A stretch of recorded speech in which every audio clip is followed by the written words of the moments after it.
Rai Liang a récemment ouvert un bureau australien dans le célèbre port de Sydney. Mais Carson Tang et Nathan Gan ont des visées beaucoup plus rurales. En raison de la grande population de la Chine, 1,4 milliard d'habitants, nous avons besoin de ressources et cela cause des problèmes. Or l'Australie ne compte que 24 millions d'habitants et possède beaucoup de terres. En mars, Rai Liang a effectué son premier investissement dans ces terres si vastes, en achetant pour près de 30 millions de dollars de fermes d'élevage dans le Queensland. Ils font partie de ces investisseurs chinois toujours plus nombreux qui ont acheté des propriétés rurales et qui cherchent à investir. Tout le monde sait que le bœuf australien est de bonne qualité, sans maladie, et c'est pourquoi nous investissons ici.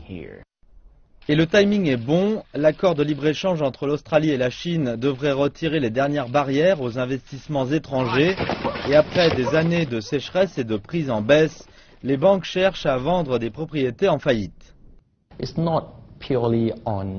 Ce n'est pas seulement avoir un retour sur investissement, mais d'un autre point de vue, c'est une stratégie pour nourrir une population toujours grandissante.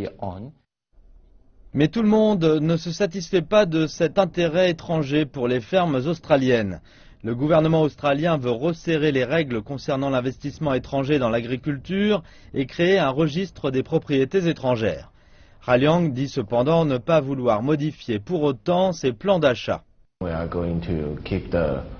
Nous voulons continuer nos opérations sur place et nous voulons rester aussi local que possible.